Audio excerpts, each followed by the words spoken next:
right, our workout today is called Work, Move, Lift. In this workout, we have 3 sections, and each section goes with the title. Work is going to be a workout. It's going to be an AMRAP in 8 minutes. So we're going to get as many rounds as we can of the following movements. We have 15 dumbbell snatches on our right side. So we're going to start here. We're going to use our legs to get it up. We're going to go ahead and power snatch it or muscle snatch it. It's up to you. Once we complete 15 on our right side, we're going to go ahead and complete 15 on our left. And that means we're going to touch the ground on every single rep as we go through it. The weight today on the dumbbell will be 35 pounds for the women, 50 pounds for the men. As soon as you finish 15 reps on your right arm and 15 reps on your left, we're moving to 15 burpees over the dumbbell. When we start ourselves off with this burpee, make sure that your feet are in line and parallel to the dumbbell. We don't want to be behind it because we have to actually jump completely over the dumbbell. We're not going to jump around the dumbbell. So I like to put my hands in front of the dumbbell, touch my chest, come up, both feet over, go right to that next rep. Once we finish 15 dumbbell burpees, we're going to go ahead, and that's 1 round. We're going to keep going until we finish 8 total minutes. All right, so you're going to see how many rounds you can do in 8 minutes.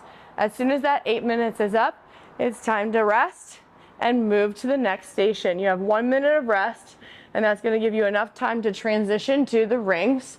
And at the rings, we're going to go ahead and complete as many toes to rings in 3 minutes. All right, so this is all about that move capacity. We want to move our body through space and try to get as many toes to ring as possible. This could be strict, so hanging and bringing those feet up and back down, okay? Or it can be kipping, which is probably going to be the smarter fashion. I like toes to rings a little bit more than toes to bar because the rings and the straps become an extension of my arm, and now I can really truly feel toes to rings. It can really help me with my rhythm, especially if I'm going to go back to the bar and try them again, okay, in the future. So we're going to come through. We're not going to rush it. We have that arch hollow. We're going to go back and forth, trying to get as many reps as we can. Now, if you're not able to get your feet through the rings, then we can just go as high as possible. We're trying to make this a full effort, so it's not just raising your legs being like, that's good enough. I want you to try to get them literally and legitimately as high as you possibly can. So once you finish your 3 minutes on the move section, you're going to go ahead and go to a 1 minute rest where we'll transition to the lift.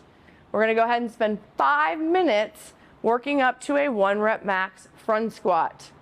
That front squat is going to be a little bit more challenging just because we know that we've already went through the move portion and the work portion. So we're going to be under fatigue. So now we're going to see how we can perform when we have gone through that fatigue state.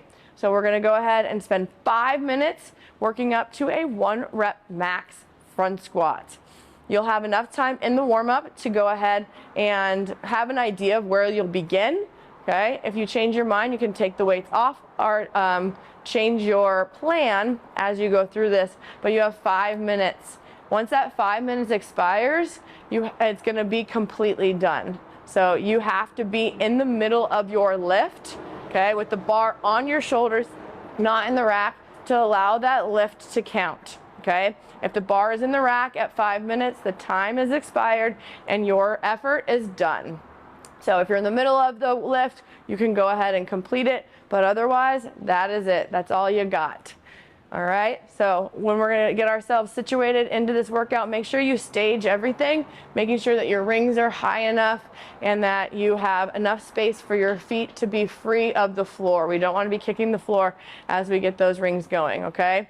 So make sure that you have a good idea of where you're going to be placed in the room, and it's going to should flow pretty nicely all the way to that rack.